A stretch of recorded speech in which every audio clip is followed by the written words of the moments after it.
चलिए, एक बार फिर से आप सबका स्वागत है हिस्ट्री मेक सिंपल में कि कैसे हम स्टोरीज़ के माध्यम से आपको कहानियों के माध्यम से बताने की कोशिश कर रहे हैं। अभी जैसे जैसे स्टोरीज आगे बढ़ेगी, एक स्टोरी के माध्यम से हम पूरा इतिहास पढ़ाने की कोशिश आपके साथ करते हुए नजर आएंगे।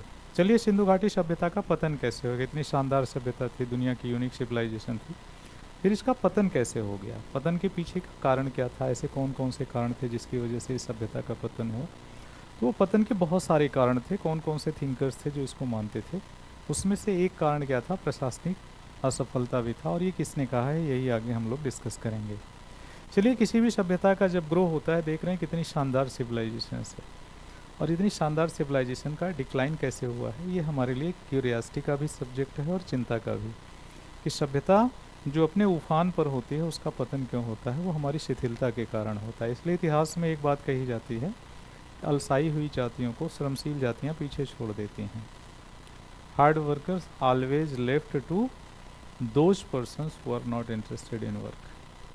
तो ऐसे व्यक्ति पीछे छूट जाते हैं जिनका इंटरेस्ट खत्म हो जाता है। इसीलिए क्या कहा जाता है, बनने के लिए प्रयास करना पड़ता है, बिगड़ने के लिए सिर्फ प्रयास छोड़ना पड़ता है, और व्यक्ति सस्टेन नहीं कर पाता, सभ्यता सस्टेन नहीं कर पाती, डिक्लाइन कर जाती।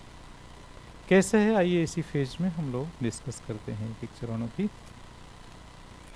जैसे क्लाइमेट चेंज, एक कारण ये माना गया है कि क्लाइमेट चेंज मानसून पैटर्न में बदलाव से लंबे सूखे हो सकते हैं, जिससे कृषि उत्पादकता और जल संसाधनों पर प्रभाव पड़ा। और ये पश्चिमी भारत में पड़ता है, पश्चिमोत्तर भारत में पड़ता है, और आज भी वो एरिया रेगिस्तान के रूप में जाना जाता है। तो आप देखेंगे कि वहाँ पे लंबे समय तक सूखा पड़ा होगा, जिसकी वजह से वहाँ का पूरा नेटवर्क सिस्टम डिस्टर्ब हो गया है और इस सभ्यता का पतन होता है। A shift in the monsoon pattern might have led to prolonged drought impacting agriculture productivity and water resources. तो लंबे समय तक सूखा पड़ा होगा मानसून शिफ्ट की वजह से, जिसकी वजह से ये सारा हुआ है। ये कहने वाले कौन से विचारक हैं? उनका नाम है टी.एच. लैम्ब्रेक। किसने ये स्टेटमेंट दिया है?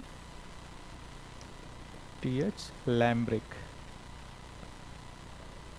टी.एच. लैम्ब्रेक ने बताया है कि जलवायु परिवर्तन यहाँ की सभ्यता के पतन का कारण है। एक दूसरे थिंकर्स हैं जिन्होंने ये बताया है, वनों की कटाई, व्यापक वनों की कटाव से मृदा क्षरण, वर्षा में कमी, कृषि उपज में कमी, ये एक अनुमान है।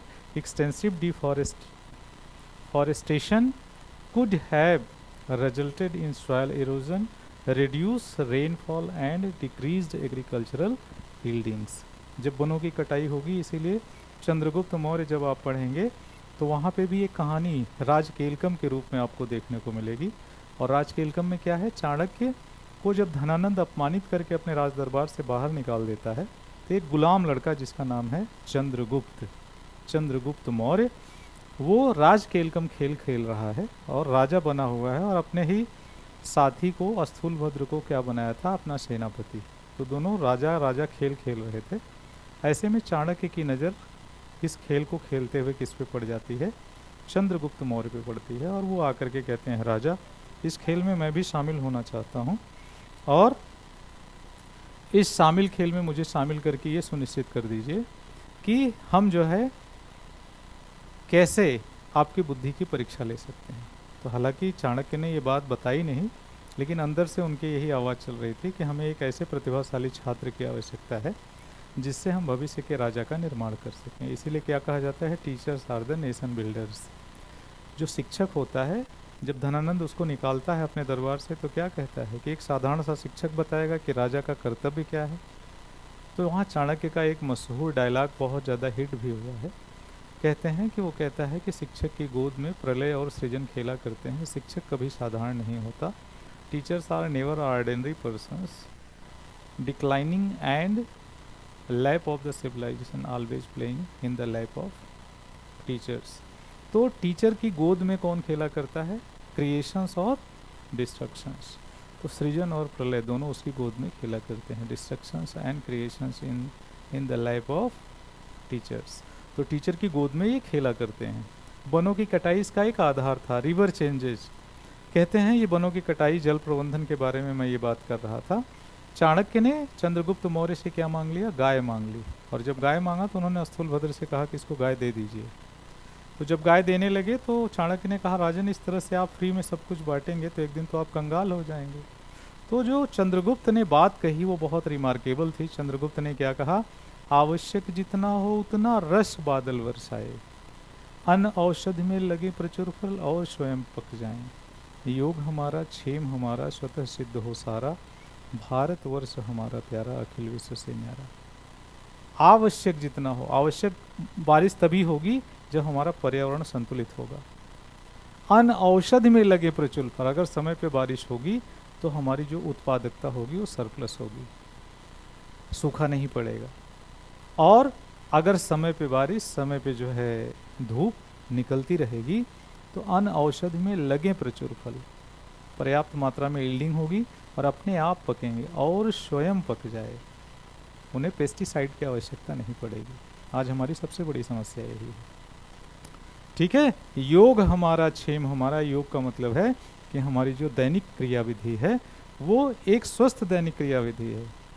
हम दुनिया में योग दिवस मनाने वाले लोग, अंतर्राष्ट्रीय योग दिवस मना रहे हैं हम लोग।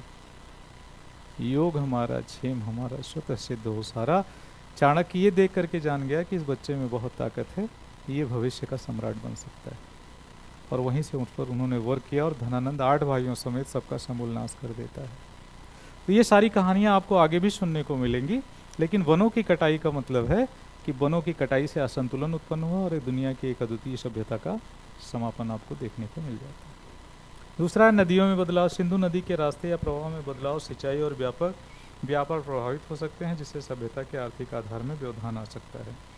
तो changes in the course of flow of the Indus river might have affected irrigation trade and disrupting the civilizations and economic base. जैसे नर्मदा नदी परियोजना, ये तो मान लो बांध की वजह से diversion in course of river change हुआ है, लेकिन यहाँ तो कोई डैम नहीं बना था, तो नदियाँ अपना स्वरूप बदलती रहती हैं, ये जागृति हमको सिखाती है।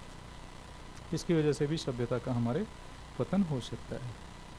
अब जिन बच्चों को न्यूज़पेपर एनालिसिस नहीं आती, जो बच्चे न्यूज़पेपर पढ़ते हैं वो जानते नहीं कि क्या उनके लिए इम्पोर्टेंट है और क्या नहीं, ऐसे बच्चों को लिए क्या करना है, 99 रुपये का ओजांग सर ने एक बहुत शानदार कोर्स तैयार किया है, तो इसमें आप इनरोल्ड हो सकते हैं। ये 27 तारीख से प्रारंभ है। आपको इस दिए गए QR कोड पर जा कर के भी यहाँ अपना रजिस्ट्रेशन सुनिश्चित कर सकते हैं। ठीक है, तो इस रजिस्ट्रेशन के माध्यम से आप अपना न्यूज़ एनालिसिस का पेपर सही कर सकते हैं। यहाँ से आपको एग्जाम्पल्स बहुत सारे देखने को मिल जाएंगे। पतन के कारणों में जैसे बहुत सारे कारण हैं। पतन के कारण आर्थिक कारण हैं, जैसे आर्थिक पतन संभावित कारण है, व्यापार व्यवधान, संसाधनों का क्षय, सामाजिक अशांति। ये तो कहने को एक फेज है जिसको लेकर के आप कहते हैं कि पॉसिबल कॉजेज क्या क्या है, shifting trade routes and competition from other civilization, over exploitation of natural resources such as the timber and minerals, inequality, poverty and decline in living standards could have led to social unrest and instability। हाँ, आर्यों का आक्रमण भी माना गया है, आर्यों का आक्रमण है। और सबसे बड़ी बात है जो इसमें बात पूरी लिखी नहीं गई है, मैं बता दूं, जॉन मार्शल ये बात कहते हैं। John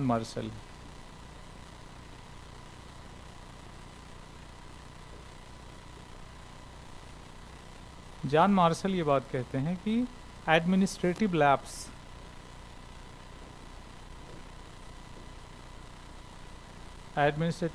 is the one of the most effective cause of this declining of this civilization. इस सभ्यता के पतन का एक सबसे बड़ा कारण यह है कि प्रशासनिक शिथिलता। कोई सभ्यता अगर नष्ट हो रही है तो प्रशासन की असफलता ही मानी जाएगी, तो ये मोस्ट इम्पॉर्टेंट है। और भूकंप के कारण हुआ है, मलेरिया के कारण हुआ है, तो विभिन्न सारे चिंतकों ने जनसंख्या विस्फोट के कारण हुआ है, तो ये सब अन्य कारण हैं। अन्य कारणों से भी सभ्यता का पतन हुआ है। उम्मीद है कि मैं अपनी बात आपको बता पाया हूँगा और आप हिस्ट्री मेक्स सिंपल में अपनी बात को ये अच्छे से समझ भी पाए होंगे। जिन बच्चों को 2 साल के गुरुकुल ईयर में आना हो उनका मोस्ट वेलकम है, वो आकर के अपना फाउंडेशन इस्टेब्लिश कर सकते हैं। ओजांग सर, मुझसे और अन्य एक्सपर्ट टीम के लोगों के साथ मिलकर के अपनी तैयारी को नई दिशा दे सकते हैं। ठीक है, इसी के साथ मैं अपनी बात को यहीं पे समाप्त करता हूँ। Wish you all the best, thank you. Hi, क्या आप भी आईएएस की तैयारी करना चाहते हैं? क्या आप पीसीएस की तैयारी करना चाहते हैं? बहुत दिनों से आप स्ट्रगल कर रहे हैं, लेकिन इसके बावजूद भी आपको सफलता नहीं मिली। भागदौड़ करने के बावजूद भी आपको कोई सॉल्यूशन नहीं मिल रहा। सिर्फ आपका टेंशन बढ़ रहा है, आपका पेशेंस जवाब दे रहा है। इसी टेंशन को दूर करने और आपकी हर एक समस्या का समाधान लेकर आए हम, यानी ओजांग गुरुकुल कैंपस। यहाँ हम आपको सिखाएंगे आईएएस और पीसीएस जैसे एग्जाम की तैयारी कैसे आसान तरीके से की जाती है, कैसे डिसिप्लिन फॉलो किया जाता है, कैसे अनुशासन रखा जाता है। अगर आप भी चाहते हैं हम आईएएस और पीसीएस बने और अपनी जिंदगी के सारे सपने पूरे करें, तो अभी ज्वाइन करें Ojang Gurukul campus. Because when we support the word selfless, the whole universe will support you endlessly.